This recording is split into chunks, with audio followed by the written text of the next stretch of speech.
الحمد للہ وکفی وسلام علی عبادہ الذین اصطفی اما بعد۔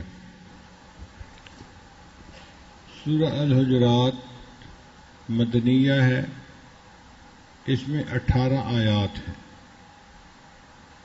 ہم نے 18 آیات کی تقسیم پڑھ لی تھی کہ پہلی 5 آیات آداب رسالت کے بارے میں ہیں، پھر اگلی 4 آیات مقام صحابہ کو کھولتی ہیں، پھر اس کے بعد 3 آیات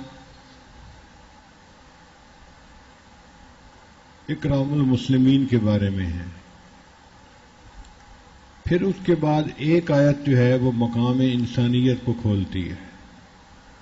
آج جو ہم نے آیت پڑھنی ہے وہ ایک ہی آیت ہے، یا ایھا الناس انا خلقناکم من ذکر و انثی۔ اللہ تعالیٰ سارے انسانوں کو مخاطب کر رہے ہیں، گورے، کالے، عربی، اجمی، مشرق کے ہوں، مغرب کے ہوں، شمال کے ہوں یا جنوب کے ہوں، مسلمان ہوں یا کافر ہوں، سب انسان تو ہیں۔ تو انسان ہونے کے ناطے جو بندوں کا اللہ سے تعلق ہے، اللہ تعالیٰ انسانوں کو خطاب کر رہے ہیں کہ اے انسانوں، ہم نے تمہیں ایک مرد اور ایک عورت سے پیدا کیا ہے، یعنی تمہارا باپ بھی ایک ہے اور تمہاری ماں بھی ایک ہے، تم ایک ماں باپ کی اولاد ہو۔ یہ دین اسلام کی خوبصورتی ہے کہ 1400 سال پہلے جب علم نہیں تھا، دنیا جانتی نہیں تھی کہ کیا علم ہوتا ہے، اس وقت انسانوں کو بتایا کہ دیکھو سب انسان ایک لیول پر ہے کہ سب ایک ماں باپ کی اولاد ہے۔ آج کی سائنس کی دنیا کہتی ہے جی کہ عصبیت ختم کرو، رنگ و نسل کا تفاوت ختم کرو، اور ہم اس نتیجے پر پہنچے ہیں۔ نہیں، 1400 سال پہلے ہمیں یہ تعلیم دے دی گئی کہ تم انسان ہو اور انسان ہونے کے ناطے سب ایک ہو، کسی ایک کو دوسرے کے اوپر فضیلت نہیں۔ ہاں، اگر فضیلت کا کوئی معیار ہے اللہ کے ہاں، ان اکرمکم عند اللہ اتقاکم، جو تم میں سے زیادہ متقی ہے وہ اللہ کے نزدیک زیادہ احترام والا بندہ ہے۔ کیا خوبصورت نتیجہ نکالا ہے اس آیت میں۔ اور اس کی تفصیل تو آگے آتی ہے، لیکن آج دل چاہتا ہے کہ ہم اپنے سبق کو ذرا اور اچھی طرح دہرا لیں تاکہ ہمیں یاد ہو جائے پیچھے ہم نے کیا پڑھا۔ جو پہلی 5 آیات ہیں وہ کس بارے میں ہیں؟ آداب رسالت کے بارے میں۔ اب تھوڑا اس سے اور بھی آگے جائیں کہ آداب رسالت میں 3 خاص لفظ ہیں جو ہمیں یاد رہنے چاہیے۔ ایک لا تقدموا، دوسرا لا ترفعوا، اور تیسرا لا تجہروا۔ اگر یہ 3 لفظ ہمیں یاد رہیں گے تو ہمیں رہے گا کہ مقام رسالت میں ہمیں بتایا کیا گیا ہے۔ لا تقدموا ہمیں سمجھاتا ہے کہ ہم نے کسی بھی کام میں اللہ اور اس کے رسول سے کسی معاملے میں پہل نہیں کرنی، ان کے حکم سے پہل نہیں کرنی، ان کے حکم کی خلاف ورزی نہیں کرنی، بس تسلیم، جب حکم سامنے آ گیا سر جھکا دے۔ اور اسی تقدم کے لفظ سے پتہ چلا کہ جو احترام ہم اللہ کے محبوب صلی اللہ علیہ وسلم کا کرتے ہیں، جو ان کے ورثاء ہیں، وہ بھی اسی احترام میں شامل ہے۔ چنانچہ علماء کا بھی احترام اسی طرح ہی کرنا چاہیے۔ ان کے سامنے لاجک دینا، باتیں کرنا، اپنی عقلی جو ہے وہ دلیلیں دینا، یہ سب غلط ہے۔ کالج یونیورسٹیوں کے لڑکے کئی دفعہ علماء سے بیٹھ کے بحثیں کرنی شروع کر دیتے ہیں، شریعت نے اس کو منع کیا گیا۔ اور اسی میں ہے کہ چھوٹا بڑے کا ادب کرے، اولاد ماں باپ کا ادب کرے، شاگرد استاد کا ادب کرے۔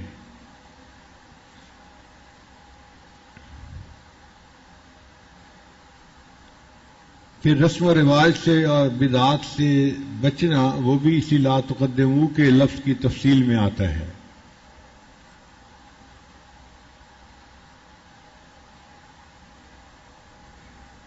اور اس لا تقدموا میں ہم نے جو خاص ایک فکرہ یاد کرنا ہے کہ ہمیں جو بھی ملتا ہے وہ خدا سے ملتا ہے. جو بھی ملتا ہے ہمیں خدا سے ملتا ہے. اللہ ہی ہمارا مشکل کشا ہے, وہی ہمارا حاجت روا ہے, وہی ہر ضرورت کو پورا کرنے والا ہے. نہ قبروں پہ جانے کی ضرورت ہے, نہ کسی درخت سے مانگنے کی ضرورت ہے, نہ کسی پتھر کے یا لکڑی کے بت سے مانگنے کی ضرورت ہے. یہ شرک اللہ کو ناپسند ہے اور ہم بھی اس شرک سے بیزار ہیں. تو ملتا ہے تو کس سے ملتا ہے؟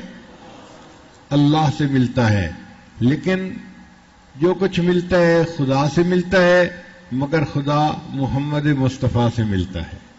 ہمیں اگر خدا کو پانا ہے تو وہ خدا ہمیں خود نہیں مل سکتا, وہ ہمیں محمد صلی اللہ علیہ وسلم کے طریقے پر چل کے, ان کے نقش قدم پر چل کے, ان کی سنت پر زندگی گزارنے سے ہمیں خدا مل سکتا ہے. تو یہ فکرہ خاص آداب رسالت کے بارے میں یاد رکھیں کہ ہمیں جو ملتا ہے خدا سے ملتا ہے, مگر خدا ہمیں محمد مصطفیٰ سے ملتا ہے. ان کی سنت سے محبت کرنا, ان کے طریقوں سے محبت کرنا, اپنی اولاد کو سنت کے طریقے سکھانا, اپنے گھر کو سنتوں سے سجانا, اپنی زندگی میں ڈھونڈ ڈھونڈ کے سنتوں پر عمل کرنا, یہ مومن کا شوق ہونا چاہیے. جیسے شادی کے وقت دلہن کو سجاتے ہیں, آنکھوں میں سرما ڈال دو جی دلہن کی آنکھیں خوبصورت لگیں گی, کان میں بالیاں ڈال دو جی کان خوبصورت لگیں گے, ہاتھوں میں چوڑیاں ڈال دو جی کلائیاں خوبصورت لگیں گی, انگوٹھی ڈال دو تو انگلیاں خوبصورت لگیں گی. جس عضو میں زیور ڈالتے جائیں وہ خوبصورت نظر آتا ہے خاوند کی نظر میں. اسی طرح نبی علیہ الصلوۃ والسلام کے جس سنت کو ہم اپنے عضو پر سجا لیں گے, ہمارا وہ عضو اللہ کی نظر میں خوبصورت بن جائے گا. اور جو متبع سنت بندہ ہوتا ہے وہ اسی طرح سجا ہوا ہوتا ہے جیسے کہ دلہن اپنے خاوند کے سامنے سجی ہوئی ہوتی ہے. اللہ اس کو محبت کی نظر سے دیکھتے ہیں. اس کا اٹھنا میرے محبوب کی یاد دلاتا ہے, اس کا بیٹھنا, اس کا چلنا, اس کا پھرنا, اس کا بولنا, اس کا ہر عمل مجھے میرے محبوب کی یاد دلاتا ہے, مجھے یہ بندہ ہی پیارا لگتا ہے. اس لیے نبی السلام نے فرمایا ان کنتم تحبون اللہ فاتبعونی یحببکم اللہ. اگر تم اللہ سے محبت کرتے ہو میری اتباع کرو, اللہ تم سے محبت کرنے لگ جائیں گے. تو متبع سنت انسان اللہ کا محبوب بن جاتا ہے, اللہ کا پیارا بن جاتا ہے. آپ بتائیں کوئی پیارا بندہ کوئی بات کہے تو نہ کرنے کو دل کرتا ہے؟ اسی طرح متبع سنت بندہ جب دعا کرتا ہے اللہ تعالیٰ اس کی دعا کو نہ نہیں کرتے, اس کی دعا کو پورا فرما دیتے ہیں. تو مستجاب الدعوات بننے کا بھی آسان طریقہ سنت کی اتباع ہے. تو آداب رسالت میں ہم نے 3 لفظ یاد کرنے ہیں. کون کون سے؟ لا تقدموا, دوسرا لا ترفعوا, اور تیسرا لا تجہروا. اب یہاں تک ہمیں اس صورت میں آداب رسالت کا نچوڑ کیا تھا وہ ذہن میں بیٹھ گیا. پھر اس کے بعد 4 آیات مقام صحابہ کے بارے میں ہیں. وہ جو مقام صحابہ کے بارے میں ہے اس میں بھی ہمیں 3 ہی لفظ یاد کرنے ہیں. پہلا لفظ یاد کرنا ہے فتبینوا, کہ جب بھی کوئی خبر آئے کسی سے آئے ہمیں چاہیے کہ ہم اس کی تصدیق کریں, اس کی تحقیق کریں کہ وہ ٹھیک بھی ہے یا نہیں. بنا سوچے سمجھے بات کو سن لینا, آگے نقل کرنا, اس پر عمل کرنا, یہ چیز ندامت کا ذریعہ بنتی ہے. اور محدثین نے اس فتبینوا کے لفظ سے علم کا ایک پورا باب قائم کیا. لاکھوں بندوں کے حالات زندگی قلم بند کیے گئے اور حدیث کی روایت کے لیے ایک ایک راوی کو چھان پھٹک کے پھر حدیث کو قبول کیا گیا. اس ایک لفظ میں کیا علم کا خزانہ تھا کہ پورا علم کا ایک سبجیکٹ اس کے اوپر جو ہے وہ کھڑا ہو گیا.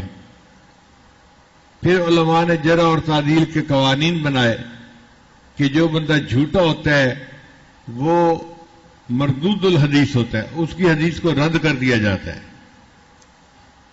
اور لا تقبلوا شہادتہم ابدا, ان کی شہادت زندگی بھر قبول نہیں.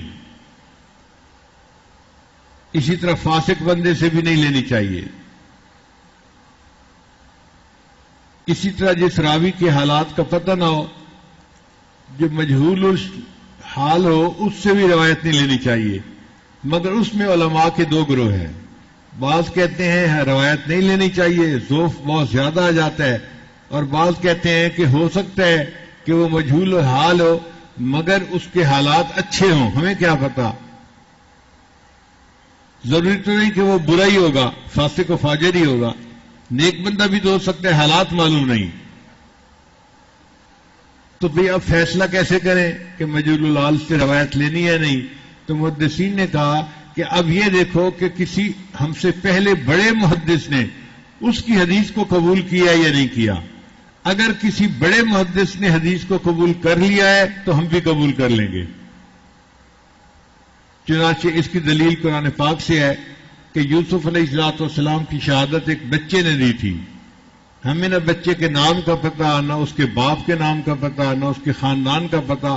وہ مجہول الحال بچہ ہے، ہمیں نہیں پتہ کون ہے، لیکن اللہ نے اس کی شہادت کو قبول کر لیا.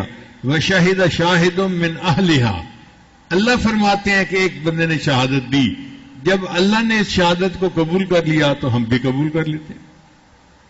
چنانچہ اس قانون کے اوپر ترمذی شریف جو سیاستہ میں سے ہے، اس میں اگرچہ بعض احادیث پر ضعف کی بات آ جاتی ہے، لیکن ہم فضائل کے عنوان میں ان ضعیف حدیثوں کو بھی قبول کرتے ہیں، چونکہ امام ترمذی رحمۃ اللہ علیہ جیسی ابقری شخصیت نے اس کو قبول کر لیا. اب ہمارے دل میں کتنا سکون ہے کہ ہم نے جو مانا ہے وہ شریعت کے بالکل قانون کے مطابق مانا ہے.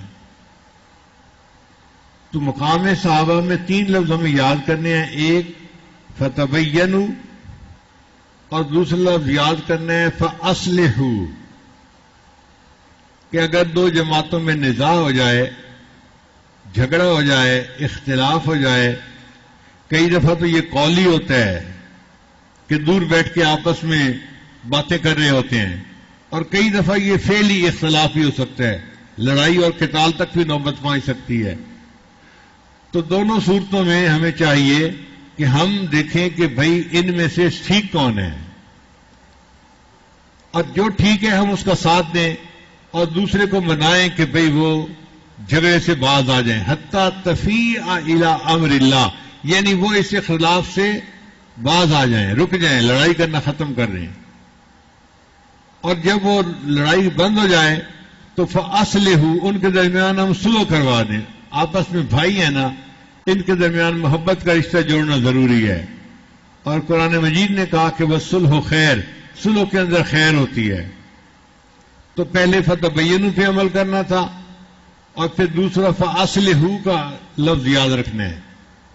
مگر فاصلحوا کے نام یاد رکھنے میں ایک لفظ اور بھی یاد رکھنا ہے، وَأَقْسِطُوا، اور تم عدل سے کام لینا، یعنی انصاف سے کام لینا. ایک پارٹی کے اندر اپنا پورا بوجھ نہ ڈال دینا. اگر اس کا ساتھ دے رہے ہو تو ان کا بھی کچھ ساتھ دو، وہ بھی تمہارے بھائی ہیں، ان کو اگنور نہ کرو. شریعت نے کتنا خوبصورت اصول بتایا. تو 3 لفظوں کے یاد کرنے سے صحابہ کرام کے درمیان کی جو اختلاف رائے تھی، جو مشاجرات تھے، جو باتیں تھیں، ساری صاف ہو جاتی ہیں. اور اس میں ایک فکر ہم نے اور یاد کیا تھا کہ ہم صحابہ کو تاریخ کے آئینے میں نہیں دیکھتے، ہم صحابہ کو قرآن و حدیث کے آئینے میں دیکھتے ہیں. یہ ہمارا عقیدہ ہے، ہم اس کے اوپر جمے ہوئے ہیں. اب کوئی آ کے ہم سے تاریخ کی بات کرے گا تو ہم تاریخ کو اٹھا کے ردی کی ٹوکری میں پھینک دیں گے، اس کی کیا حیثیت ہے ہمارے سامنے. اور اسی لیے یہ جو صحابہ کے بغض دل میں رکھنے والے لوگ ہیں، یہ اکثر آپ کے سامنے تاریخی باتیں چھیڑیں گے، اور تاریخ نے بڑے بڑوں کو الجھا دیا. یعنی اتنے بڑے بڑے علماء جن کو دیکھ کے انسان سمجھتا ہے کہ یہ تو جبال العلم میں سے تھے، علم کا پہاڑ تھے، وہ بھی دھوکہ کھا گئے. جیسے ایک مثال میں نے دی تھی کہ خلافت و ملوکیت کتاب میں مولانا ابوالعلا مودودی نے سیدنا امیر معاویہ رضی اللہ عنہ کے بارے میں بہت عجیب باتیں لکھی ہیں، اور وہ سب تاریخ سے دھوکہ کھا گئے.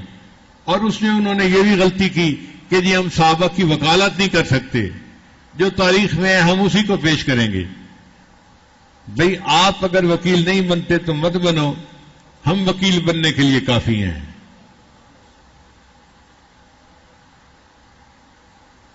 جب بھی عزت صحابہ پہ یا حرمت صحابہ پہ کوئی بات آئے گی ہم اس کا علمی اور عملی دفاع کریں گے. تو صحابہ کے ساتھ محبت کا ہونا نبی علیہ السلام کے ساتھ محبت کی دلیل ہے. وَمَنْ أَحَبَّهُمْ فَبِحُبِّي أَحَبَّهُمْ وَمَنْ أَبْغَضَهُمْ فَبِبُغْضِي أَبْغَضَهُمْ. اور نبی علیہ السلام نے فرمایا جو ان سے بغض رکھتا ہے وہ مجھ سے بغض رکھتا ہے. اور پھر نبی علیہ السلام نے یہ بھی فرمایا بِأَيِّهِمْ اقْتَدَيْتُمْ اهْتَدَيْتُمْ. تم جس صحابی کی بھی نقش قدم پر چلو گے تو تم میری پیروی کرنے والے بن جاؤ گے، ہدایت والے بن جاؤ گے. اس لیے ہم اپنے آپ کو اہل سنت والجماعت کہتے ہیں. اہل سنت والجماعت کا کیا معنی؟ کہ جو نبی علیہ الصلوۃ والسلام کی سنت ہے ہم اس پر بھی عمل کرتے ہیں، اور جو صحابہ کرام کی جماعت کا عمل ہے ہم اس کی بھی پیروی کرتے ہیں. ہم اہل سنت والجماعت ہیں.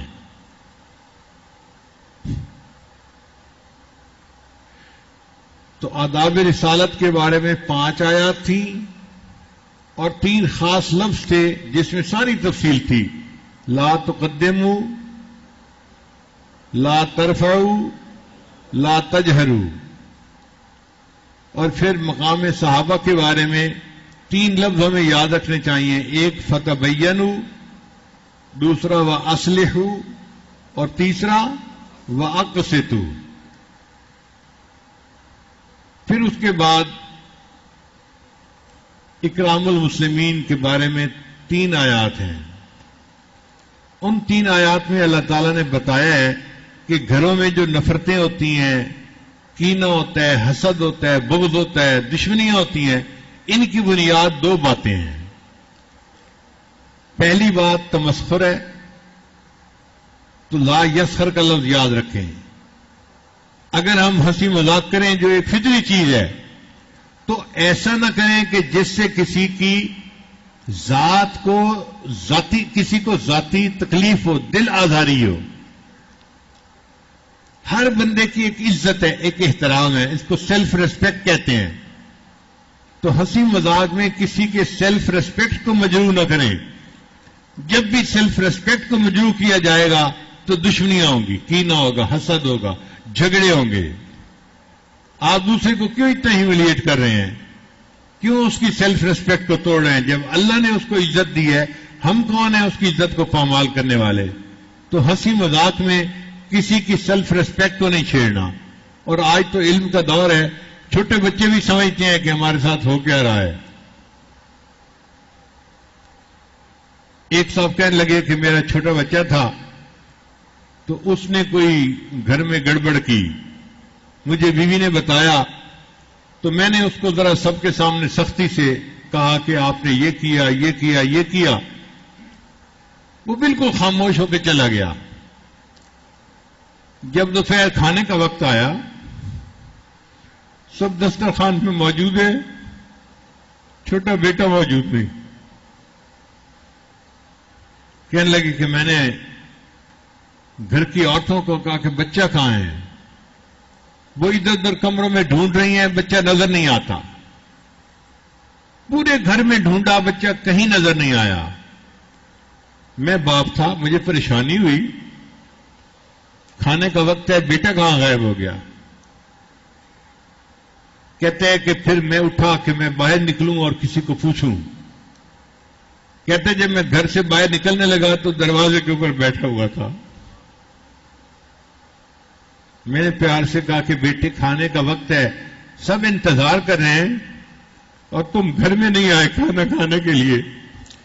تو بچہ کہنے لگا ابو جس گھر میں بندے کی عزت نہ ہو وہاں کھانا کھانے کا کیا فائدہ؟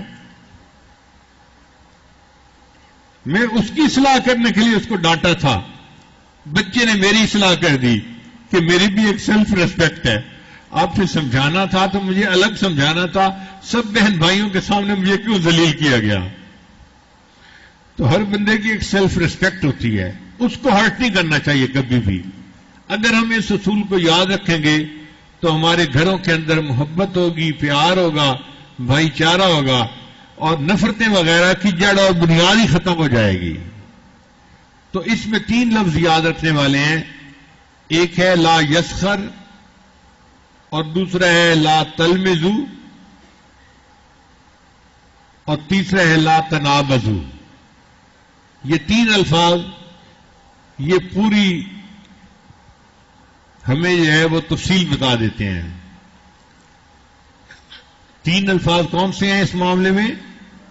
لا یسخر، لا تلمزو، لا تنابزو.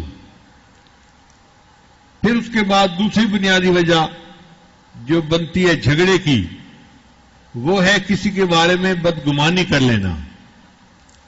تو شریعت نے کہا اجتنبوا کثیرا من الظن. ہر ظن سے منع نہیں کیا، کچھ ظن ضروری ہوتے ہیں. مثال کے طور پہ آپ نماز پڑھ رہے ہیں، آپ رکعت بھول گئے کہ میں نے 3 پڑھی ہیں یا 4 پڑھی ہیں. تو شریعت حکم دیتی ہے کہ بھائی تم اپنے ذہن میں ایک فیصلہ کرو 3 یا 4. اس کو کہتے ہیں ظن غالب. یہ لازم ہے اس وقت، یہ واجب ہوتا ہے بندے کے اوپر. ہر ظن برا نہیں ہوتا. شریعت کی خوبصورتی کثیر من الظن، یعنی بہت سارے ظن برے ہوتے ہیں لیکن کچھ اچھے بھی ہوتے ہیں. ان اچھوں میں یہ ظن غالب ہوتا ہے کہ فیصلہ کر لو 3 ہے یا 4. جب کر لیا پھر اس کے مطابق رکعت پوری کر کے سجدہ سہو کر لو، نماز ہو جائے گی. اب ہم ریگستان میں ایک جگہ نماز پڑھنا چاہتے ہیں، ہمیں قبلے کا پتہ نہیں. شریعت کہتی ہے کہ بھئی اپنی طرف سے تم تحقیق کر لو کہ کس طرف قبلہ ہے. یا تمہارا دل مانتا ہے نا، بس اس گمان پہ پکے ہو جاؤ، اس کو ظن غالب کہا جائے گا. جی میرا دل کہتا ہے کہ ادھر قبلہ ہے، فرمایا ادھر رخ کرو اور ادھر نماز پڑھو. قبلہ پیچھے بھی ہوگا نا تو بھی تمہاری نماز ہو جائے گی. کیوں کہ تم نے ظن غالب پہ عمل کیا ہے.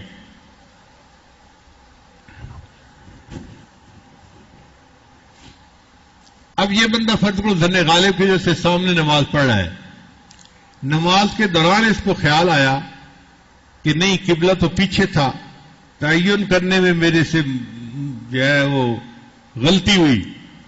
شریعت کہتی ہے اچھا اب تمہارا اگر ظن غالب یہ ہو گیا ہے نا، تم نماز کے دوران اپنا رخ پیچھے کی طرف کر کے باقی 2 رکعت ادھر پڑھ لو. 2 ادھر پڑھی تھی، 2 ادھر پڑھی تھی، نماز پھر بھی قبول ہو گئی.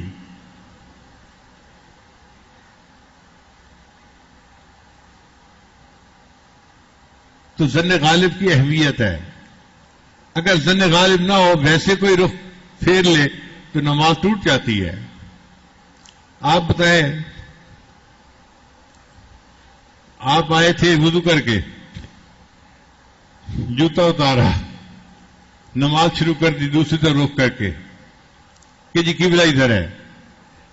2 رکعت کے بعد خیال آیا میرا تو قیمتی جوتا تھا اتنا مہنگا اور میں نے اتار دیا ہے، کوئی پیچھے سے آ کے اٹھا کے بھاگ گیا تو کیا بنے گا.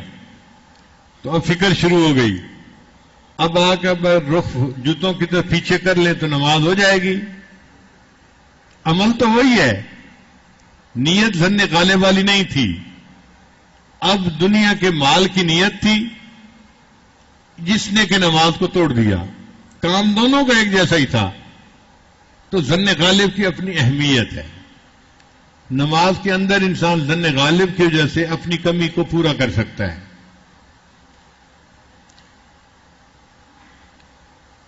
اور ایک ظن ہے جو فرض ہے، اور وہ ہے اللہ کے ساتھ حسن ظن رکھنا. نبی اسلام نے فرمایا تمہیں اس وقت تک موت نہ آئے جب تک کہ تمہیں اللہ کے ساتھ حسن ظن نہ ہو. کبھی اللہ کے ساتھ دل میں بدگمانی نہ آنے دینا، ایسے کیوں کیا، ایسے کیوں کیا، ایسے کیوں کیا. بس ایک ہی جواب دے، اللہ نے جو کیا اس میں خیر ہوگی. سمجھ میں آئے یا نہ، ہمیں تو بہت ساری چیزیں سمجھ میں نہیں آتی. ہماری سمجھ کا کیا کہنا،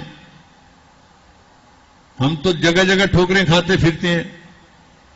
اللہ کی حکمتوں کو اللہ ہی بہتر جانتا ہے. ہماری والدہ صاحبہ پنجابی بولتی تھیں اور ایسے جب بھی کوئی بات آتی تھی نا تو کہتی تھی اللہ دی اکھیاں بڑیاں، اللہ کی آنکھیں بڑی ہیں۔ اب میں بچہ تھا تو مجھے سمجھ نہیں آتی تھی کہ امی ایسا کیوں کہتی ہے کہ اللہ کی آنکھیں بڑی ہیں۔ میں بچہ ہو کے سوچتا تھا کہ انسان کی آنکھیں اتنی چھوٹی ہیں اور بھینس کی آنکھیں اتنی موٹی ہوتی ہیں، تو امی کہتی ہے اللہ کی آنکھیں بڑی، تو پتہ نہیں اللہ کی آنکھ کتنی موٹی ہوگی۔ تو میں نے ایک دن پوچھ لیا امی آپ کہتی ہیں اللہ کی آنکھیں بڑی، کیا مطلب؟ امی نے سمجھایا بیٹا اللہ جو دیکھتا ہے وہ ہم نہیں دیکھ سکتے، بس اس کو کہنے سے دل کو تسلی ہو جاتی ہے کہ اللہ نے اگر ایسا کیا ہے تو اللہ نے ٹھیک کیا ہے، ہماری سمجھ میں تو بہت ساری چیزیں اور بھی نہیں آتی، یہ بھی نہیں آ رہی، کیا ہوا؟ تو اللہ کی آنکھیں بڑی ہیں، اللہ جو کرتا ہے اس میں خیر ہوتی ہے۔ تو اندھا یقین ہو اور اللہ کے ساتھ حسن ظن ہو، اور یہ حسن ظن کیا ہے؟ یہ فرض ہے، ہر بندے کے اندر، ہر مومن کے اندر حسن ظن اللہ کے بارے میں ہونا چاہیے۔ اگر بدگمانی ہوگی تو ایمان خطرے میں ہے۔ اللہ نے فرمایا، نبی حدیث قدسی ہے، انا عند ظن عبدی بھی، میں بندے کے ساتھ اس کے گمان کے مطابق عمل کرتا ہوں، جیسا وہ گمان کرتا ہے میں ویسا عمل اس کے ساتھ کر دیتا ہوں۔ تو ہم اچھا گمان رکھیں گے تو اللہ اچھا معاملہ فرمائیں گے۔ اس لیے کثیر من الظن کہا، ہر ظن کو برا نہیں کہا، بہت سارے ظن برے ہوتے ہیں، اچھے بھی ہوتے ہیں۔ تو اجتنبوا کا لفظ ہمیں یاد رکھنا ہے دوسری لائن میں، اس سے ہم ظن سے بچ گئے۔ اگر ہم ظن سے بچ جائیں گے تو اس سے اگلی بیماری کا نام ہے تجسس، دل میں ٹو لگانے کا شوق پیدا ہو جاتا ہے، بھابھی کیا کر رہی ہے، بھائی کیا کر رہا ہے، یہ کیا کر رہا ہے، اور اس تجسس میں بندہ دوسرے کے عیب ٹٹولنے میں لگ جاتا ہے۔ شریعت نے ہر ایک کی سیلف ریسپیکٹ بنائی کہ بھئی ہر ایک کا معاملہ اللہ کے ساتھ ہے، تمہیں اجازت نہیں کہ تم کسی کی ٹو میں لگو، تم کوئی تفتیشی افسر مقرر نہیں ہوئے، تم اپنے کام سے کام رکھو اور اپنی زندگی گزارو، دوسرے کا جینا حرام نہ کرو۔ تو تجسس کو بھی منع کر دیا، فرمایا ولا تجسسوا، تو دوسرا لفظ یاد کرنا ہے ولا تجسسوا۔ اجتنبوا کا لفظ تھا، پھر اس کے بعد تھا ولا تجسسوا۔ اب جب ہم تجسس سے بچیں گے تو اس کے بعد ایک اور برائی آگے ہوتی ہے، اس کو کہتے ہیں غیبت، کہ انسان جب کسی کے عیبوں کی ٹو میں لگ جاتا ہے پھر اس کے بارے میں برا بولنا شروع کر دیتا ہے۔ بیک بائٹنگ، انگریزی میں کہتے ہیں بیک بائٹنگ، یعنی بائٹ آن دی بیک، اس کی کمر کے اوپر کاٹنا، وہ ہے نہیں اور یہ بیٹھا اس کے بارے میں باتیں کر رہے ہیں، تو اس کی کمر کے پہ کاٹنے کی مانند ہو گئی۔ شریعت نے اس کو اتنا برا کہا، فرمایا کہ الغیبت اشد من الزنا، یہ غیبت تو زنا سے بھی زیادہ بری ہے۔ اس نے کیا تھا یا نہیں کیا تھا یہ تو ابھی فیصلہ نہیں ہوا، لیکن تم نے جو غیبت کی تو تم زیادہ بڑے گناہگار بن گئے۔ اور پھر اس میں جو بہت عجیب بات ہے نا وہ یہ کہ یہ غیبت حقوق اللہ میں سے بھی ہے کہ قرآن کے حکم کی خلاف ورزی ہے، اور حقوق العباد میں سے بھی ہے۔ جس بندے کی غیبت کی جائے گی اس کو قیامت کے دن اپنا حق لینے کی اجازت ہوگی، چنانچہ غیبت کرنے والا بیچارہ چند الفاظ کہنے کے بدلے اپنی پوری زندگی کی نیکیاں دے بیٹھے گا، اور معاملہ پھر بھی نہیں سلجھے گا، تو پھر اس غیبت کرنے والے کے جس کی غیبت ہوئی اس کے گناہ لے کر اس بندے کے سر کے اوپر ڈال جائیں گے۔ حسرت ہے اس بندے پر جو نیکیوں کے پہاڑ لے کر آیا تھا اور اپنی زبان کی بد پرہیزی کی وجہ سے گناہوں کے پہاڑ اس کے سر کے اوپر قیامت کے دن آ گئے۔ اس لیے اس زبان کو بند رکھنا چاہیے اور کمنٹس پھڑکا نہیں دینے چاہیے۔ غیبت سے بچنے پر بہت محنت کرنی چاہیے، بلکہ علماء کے پاس بیٹھ کے اس کی تفصیلات سیکھنی چاہیے۔ ایک صاحب کہنے لگے جی کہ ہم چھوٹے ہیں، ہم تو کسی کو روک نہیں سکتے، تو غیبت سننے والوں میں تو آ جاتے ہیں۔ شریعت کہتی ہے ٹھیک ہے آپ بہو ہیں، ساس کو نہیں روک سکتی غیبت کرنے سے، مگر آپ اپنی رائے کا اظہار تو کر سکتی ہیں نا۔ آپ بتا دیں امی آپ کیا ہر وقت یہ ٹاپک لے کے بیٹھی رہتی ہیں، چھوڑیں ان باتوں کو۔ اب اس فکر کو کہنے سے گویا بہو نے اپنی ساس کو انڈیکیٹ کر دیا کہ مجھے آپ کی باتوں میں کوئی دلچسپی نہیں ہے۔ یہ تو بندہ کہہ ہی سکتا ہے نا، امی کیا ہر وقت یہی ٹاپک لے کے بیٹھ جاتی ہیں، ہر بیٹی ماں کو کہہ دیتی ہے۔ اور دوسرا طریقہ یہ ہے کہ اگر جس کی غیبت ہو رہی ہے اس کی حق میں آپ بات نہیں کر سکتی تو کوئی اچھائی بیان کر دیں۔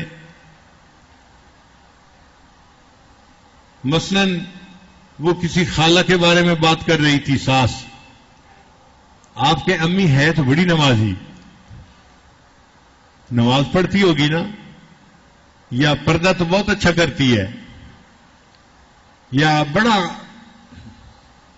ہنس مکھ کے بات کرتی ہے، ملتی اچھے طریقے سے ہے، اس بندے میں کوئی نہ کوئی تو خوبی ہوگی نا، وہ خوبی کو آپ اس مجلس میں بیان کر دیں تو بھی آپ غیبت سننے والوں میں شامل نہیں ہوں گے۔ آپ نے ان کے ساتھ ایگری نہیں کیا، آپ نے ان سے اختلاف کیا ہے۔ اس طرح غیبت سے بچنا کیسے ہے، ان مسائل کو بیٹھ کے سیکھیں تاکہ ہم آئندہ اس گناہ سے بچ سکیں۔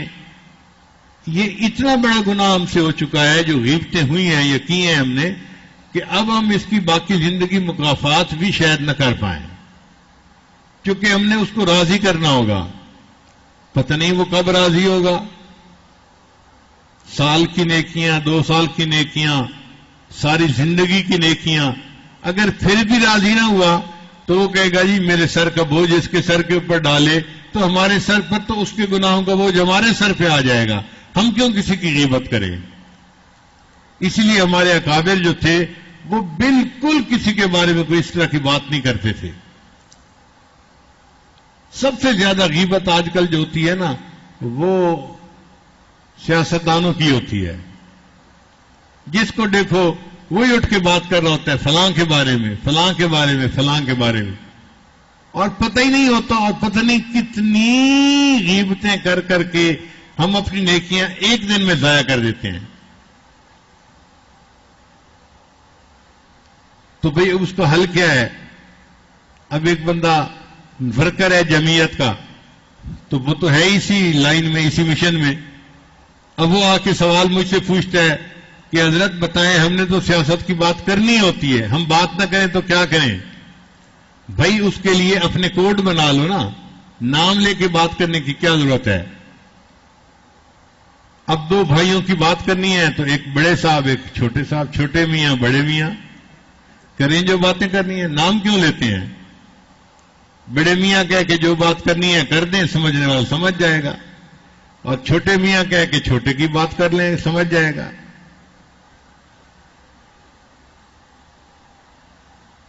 اور جی کپتان کے بارے میں کیا کریں؟ میں نے کہا خان کا لفظ استعمال کر لو، خان کا لفظ تو لاکھوں پہ استعمال ہو سکتا ہے نا۔ تو جب آپ خان نے یہ کہا تو آپ تو سمجھ رہے ہوں گے کہ سیاست کا خان کون ہے، لیکن نام نہ ہونے کی وجہ سے غیبت نہیں ہوگی۔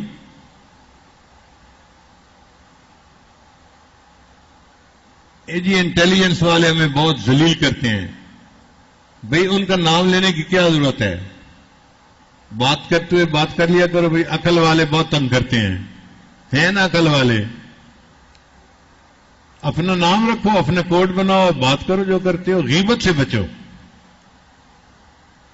تو انسان بات بھی کرے تو اشاروں میں اس طرح کے کرے کہ بائی نیم گفتگو نہ ہو اور بندے پر غیبت کا جرم صادر نہ ہو۔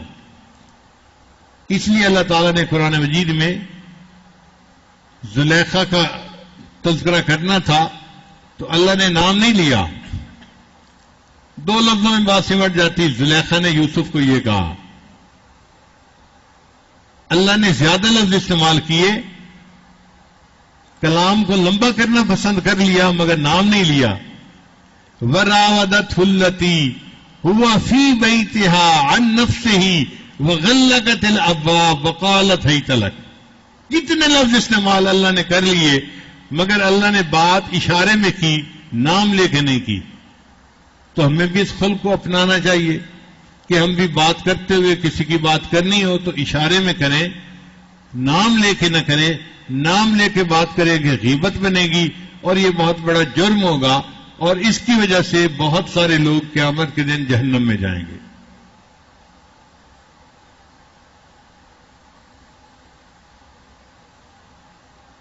اب آپ ذرا بیٹھ کے سوچیں کہ ہم نے کتنے گناہ کیے. میرا خیال ہے کوئی دن کا گھنٹہ ایسا نہیں ہوگا جو ہمارا کسی کی غیبت کے بغیر نہ گزرو.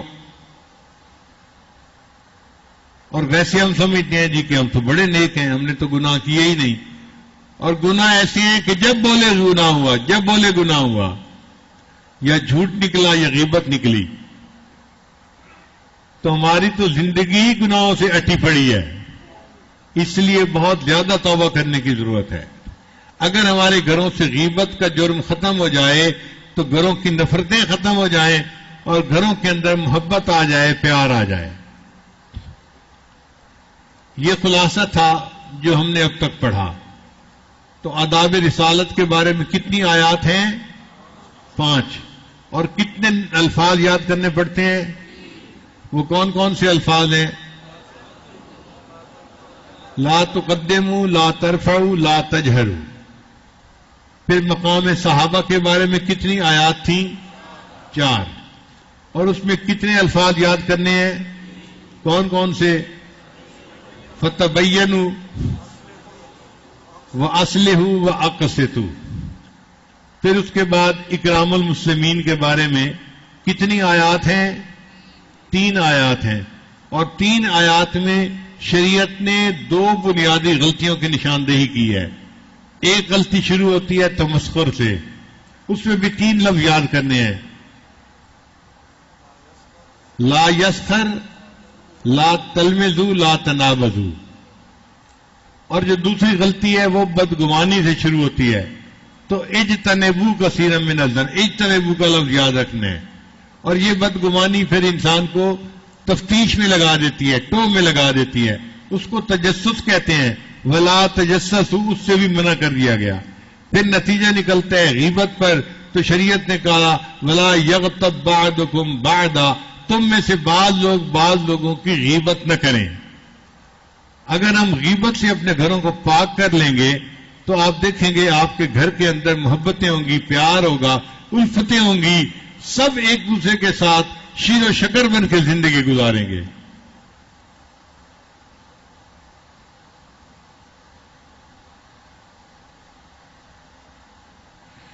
اب ہمارے گھروں میں جو جھگڑے ہیں، لڑائیاں ہیں، نفرتیں ہیں، اس کی بنیادی وجہ کیا ہم نے کبھی گھر کی عورتوں کو غیبت کے بارے میں سمجھایا؟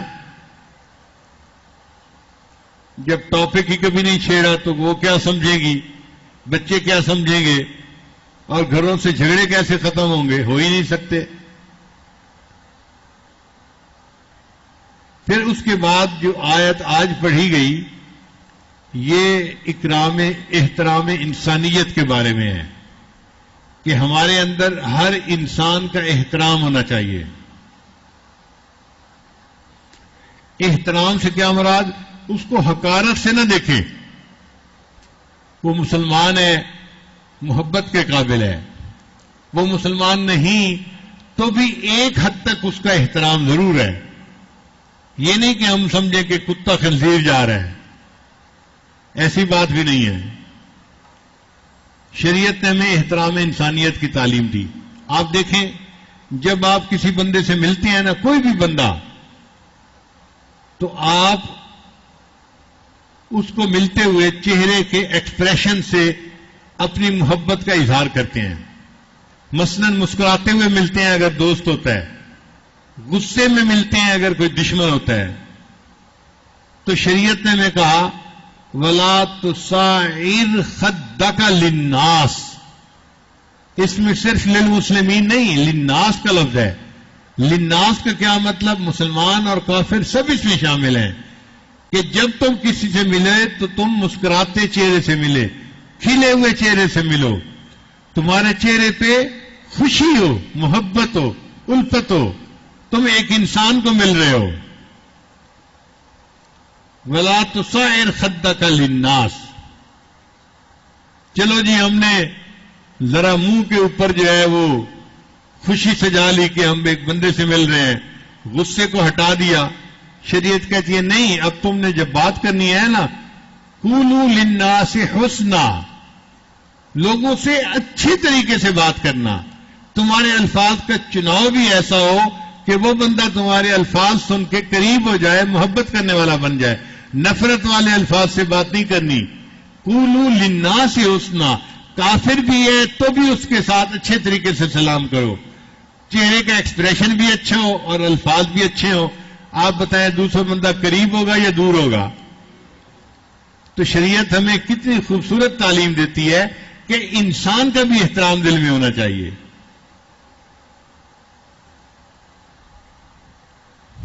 صلاح الدین ایوبی نے جو جنگیں لڑی عیسائیوں کے ساتھ, اس میں اس نے عیسائیوں کے ساتھ کیسا حسن سلوک کا معاملہ کیا, واقعات پڑھ پڑھ کے حیران ہوتے ہیں.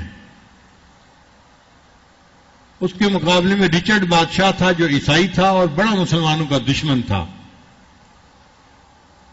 لڑائی کے دوران رچرڈ کا گھوڑا جو تھا اس کو زخم لگا اور گھوڑا مر گیا, اور اگلے دن رچرڈ جو تھا وہ پیدل لڑنے کے لیے آیا, چونکہ اس کے پاس اپنا گھوڑا نہیں تھا. تو صلاح الدین ایوبی کو پتہ چلا تو صلاح الدین ایوبی نے اپنا گھوڑا بھیجا.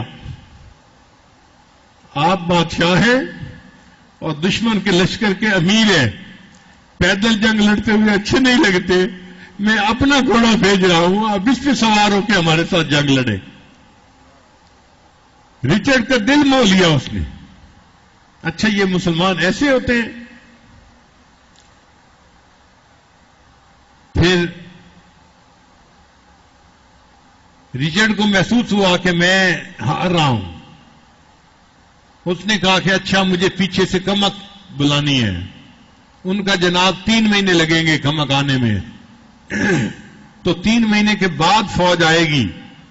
رچرڈ نے سوچا کہ میں کوئی بہانہ ایسا کروں کہ مجھے 3 مہینے کا وقفہ مل جائے. اس نے صلاح الدین کو پیغام بھیجا, میری بیٹی گھر میں جوان ہو چکی ہے, میں لڑائیوں میں مصروف ہوں, میرا دل چاہتا ہے کہ میں لڑائیوں کو تھوڑی دیر کے لیے روک کے بیٹی کا فرض ادا کر دوں, میں بیٹی کی شادی کرنا چاہتا ہوں, آپ پلیز جنگ بند کر دیں. صلاح الدین ایوبی نے پیغام بھیجا کہ بیٹیاں, سب کی بیٹیاں ایک جیسی ہوتی ہیں, تم اپنی بیٹی کی اگر شادی کر رہے ہو تم اس کی شادی کرو, میں بھی اس کی شادی میں شرکت کے لیے آؤں گا. صلاح الدین ایوبی دشمن نے اس کو پیغام بھیجا. چنانچہ رچرڈ نے 2-3 مہینے تیاری کی اور پھر بیٹی کی شادی کی, اور صلاح الدین ایوبی اکیلا اس کی بیٹی میں شادی میں شریک ہوا. رچرڈ کا دل جو ہے اس نے موہ لیا. اس نے اپنی فوج کو کہہ دیا ہم ان لوگوں سے جنگ نہیں جیت سکتے. چنانچہ واپس لوٹ کے صلاح الدین ایوبی نے جو آخری حملہ کیا, اللہ نے پھر بیت المقدس کو فتح کروا دیا. تو یہ ایک عمل ہے جس کو کہتے ہیں احترام انسانیت, کہ انسان سے ہم بات کر رہے ہیں تو بات کا انداز اچھا ہونا چاہیے.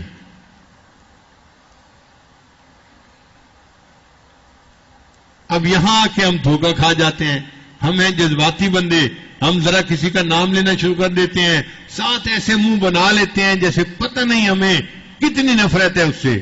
بھئی اس کا منہ بنانے کی کیا ضرورت ہے؟ Keep smiling even if you are inside boiling. اپنے چہرے پہ مسکراہٹ رکھو اگرچہ اندر سے تم ابل رہے ہو. اس کو ظاہر کرنے کی کیا ضرورت ہے؟ کفر کے ساتھ جو نفرت ہے وہ دل میں ہے, اس کو چہرے پہ لانے کی کیا ضرورت ہے؟ ہاں شریعت کہتی ہے جب بات کرو تو محبت پیار سے کرو, تو ہم محبت پیار سے کریں گے. اللہ کا حکم ہے اور نبی صلی اللہ علیہ وسلم کی ہمیں تعلیم ہے. تو اس آیت میں شریعت نے ہمیں احترام انسانیت کی تعلیم دی کہ تم سب ایک جیسے ہو, کسی کو کسی پر کوئی فضیلت نہیں. اپنے آپ کو دوسروں سے افضل نہ سمجھنا, میں تو جی خان ہوں اور میں تو بلوچ ہوں اور میں تو فلاں ہوں اور میں تو فلاں ہوں. کوئی اگر نسب کا مسئلہ ہوتا تو قیامت کے دن اللہ اس کو وزن دیتے. اللہ فرماتے ہیں فلا انصاب بینہم یومئذ ولا یتساءلون، قیامت کے نسب کو پوچھا ہی نہیں جائے گا. اس لیے سب ایک ہیں، اللہ کے بندے ہیں. ہاں اس میں شریعت نے کفر کا حکم دیا ہے کہ جب لڑکی کی شادی کرنی ہو تو تم کم از کم ایسا گھر ڈھونڈو جو تمہارا ہم مرتبہ ہو. اور اس میں حکمت یہ ہے کہ اگر ایک امیر گھر کی بچی بہت غریب گھر میں چلی جائے تو وہ تو وہاں ایڈجسٹ ہی نہیں ہو سکے گی، تو جھگڑے ہوں گے. آج جھگڑا ہے، کل طلاق ہو جائے گی. تو شریعت نے منع کیا نہیں، شادی کرنی ہے تو لیول میں کرو. اب یہ لیول میں کون ہے؟ جس نے بھی کلمہ پڑھ لیا وہ سب ایک لیول پہ ہیں. جس نے کلمہ پڑھ لیا وہ سب ایک لیول پہ ہے. ہاں اگر دنیاوی اعتبار سے بھی ایک جیسا لیول ہو تو اور زیادہ اچھا ہو جائے گا. اس لیے کفر میں شادی کرنا شریعت نے اس کا حکم لگا دیا. اور اس میں یہ بھی حکمت تھی کہ عین ممکن ہے کہ کوئی مرد چالاک ہو اور وہ کسی امیر گھر کی سادہ لڑکی کو باتوں میں ایسا الجھا لے کہ لڑکی شادی کے لیے تیار ہو جائے. تو ماں باپ اس کو کہیں گے نہیں بیٹی یہ تمہارے پلے کا نہیں ہے، اس خاندان میں شادی نہیں کر سکتے، اس لیے کہ اس کی نظر لڑکی پہ نہیں ہے، اس کی نظر لڑکی کے آنے والے جہیز کے اوپر ہوگی. کتنا حسن ہے اس شرط کے لگانے میں بھی. تو ماں باپ کی عقل ٹھکانے میں ہوتی ہے، وہ جذباتی سوچ نہیں رکھتے. وہ بیٹی کو سمجھاتے ہیں کہ بیٹی تمہاری رائے کا ہم احترام کرتے ہیں، لیکن جو تم نے چوائس کی ہے نا وہ تمہارا غلط ہے، وہ تمہارے برابر کا نہیں ہے بچہ، ہم نہیں شادی کر سکتے. وہ منع کر سکتے ہیں. لیکن جس نے بھی کلمہ پڑھا وہ کفر میں شامل ہے. سب ایک جیسے ہیں، شادی ہو سکتی ہے. چاہے کشمیر بچی کی شادی کراچی والے سے ہو اور چاہے پنجابی لڑکے کی شادی کسی سوات والی لڑکی سے ہو. اس میں بھی حسن ہے شریعت کا. گورا کالا، عربی اجمی، زبان کا فرق کوئی فرق نہیں، رنگ کا فرق کوئی فرق نہیں، جگہ کا فرق کوئی فرق نہیں. اور اسی چیز کو نبی علیہ السلام نے حجۃ الوداع کے موقع پہ کھولا کہ لا فضل لعربی علی عجمی، کسی عربی کو اجمی کے اوپر فضیلت نہیں اور اجمی کو عربی کے اوپر فضیلت حاصل نہیں. اور نبی علیہ الصلوۃ والسلام نے تو یہ عصبیت کی جڑیں کاٹ کے رکھ دی. ابو ذر غفاری رضی اللہ تعالیٰ عنہ ایک صحابی تھے. ایک مرتبہ ان کے سامنے حضرت بلال رضی اللہ عنہ سے کوئی ایسی بات ہو گئی جو غلطی والی تھی.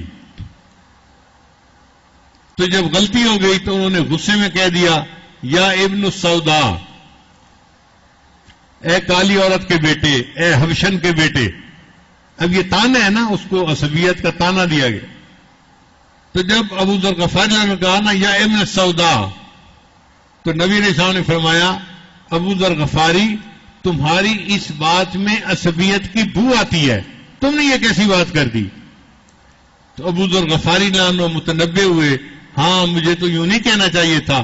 پھر انہوں نے نبی علیہ السلام کے صحابیوں نے کا حق ادا کر دیا، وہی لیٹ گئے زمین کے اوپر اور بلال نے کو کہا کہ بلال آؤ اور میرے رخسار کے اوپر جوتے سے اپنے پاؤں رکھ کے آگے گزر جاؤ.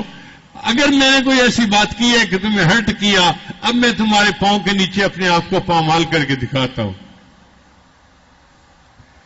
تو پریکٹیکلی صحابہ کرام نے دکھا دیا، دیکھو یہ رنگ کی فضیلت کوئی فضیلت نہیں ہوتی.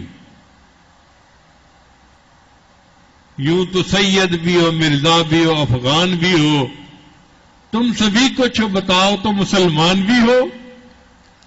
فرقہ بندی ہے کہیں اور کہیں ذاتیں ہیں، کیا زمانے میں پنپنے کی یہی باتیں ہیں؟ آج ہمارے کھوکھلا ہونے کی بنیادی وجہ ہمارے اندر کے یہ سارے جھگڑے ہیں. گھروں میں بھی ہیں، سوسائٹی میں بھی ہیں، آپس میں بھی طبقے بازی ہے. اللہ تعالی ہمیں ایک بن کر نیک بن کر زندگی گزارنے کی توفیق عطا فرمائے. وآخر دعوانا ان الحمد للہ رب العالمین.